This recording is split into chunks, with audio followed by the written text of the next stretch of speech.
We've talked about fats. Somehow fats are always viewed in a negative light. We must fight this with all our might. Let's put it that way. So excessive glucose consumption is exactly what leads to the formation of fats. Is this a purposeful reaction? Purposeful, absolutely purposeful, especially in women, because fat is an energy accumulator. That is a storage facility. And a woman who gives birth to a child, she has an instinctive, literal concern for the future child, how she will feed it. Nature has worked all this out over millions of years. And these fat deposits that women have on their hips and buttocks, which they try to fight with all their might, are actually a positive reaction of nature to the possible need to feed a future child. So fat is a much richer source of energy than glucose, much richer. Well, for example, a fat molecule contains 3 fatty acid residues, 3 residues. So one residue, if we take an average one, say 16 carbon atoms, palmitic acid, well, this one chain gives 130 ATP molecules. Can you imagine? Fat provides a huge amount of energy. What's the catch? Well, the thing is that to get this energy from fat, you need to consume a lot of oxygen, much more than glucose consumes. This is a serious problem, especially under conditions of hypoxia. If it's pathological hypoxia, for example, some kind of heart disease, which is most often the case, the question of diet immediately arises. What to feed, say, a person suffering from ischemic heart disease? How much fat should they be given? Suppose he likes fatty foods? No, here you already need to limit it and focus more on carbohydrates. If there are questions about fat, and there should be many because we're talking about omega-6 and omega-3 fatty acids, but that's a separate conversation. So we're setting aside the fat component of nutrition and returning to the carbohydrate one. Carbohydrates can be slow-releasing glucose into the blood. They are exactly what should form the basis of carbohydrate nutrition, because daily carbohydrate consumption is quite high. The normal amount is 450 to 500 grams of carbohydrates. But which ones? Not sugar, but starch, fiber, pectins, and so on.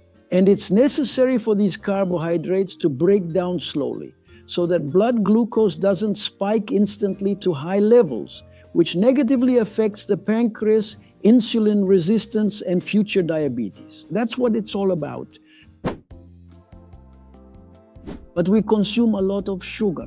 According to international statistics, we consume 70 times more sugar than our physiological needs. Just think about it, 70 times more. It would never occur to anyone to consume 70 times more sunflower oil. But with sugar, it's fine, everything's calm, everything's normal. Why?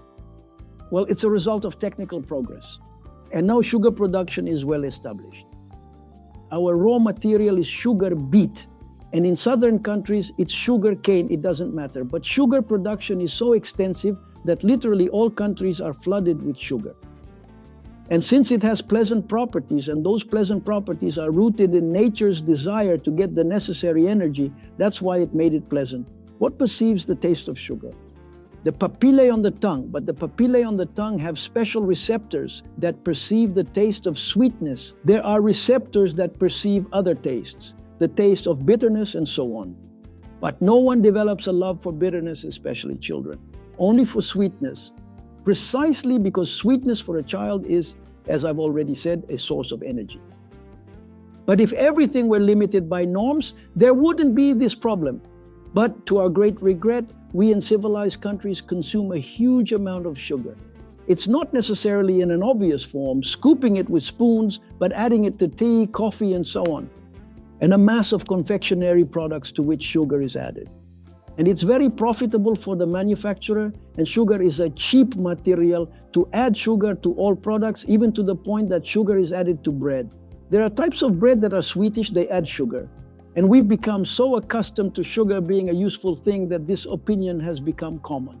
No matter who you talk to who doesn't deal with these issues, well, sugar is needed for brain function. For the brain to work better, you need sugar. Well, glucose. Well, it's formed from sugar. That's why I eat sweets, and so on.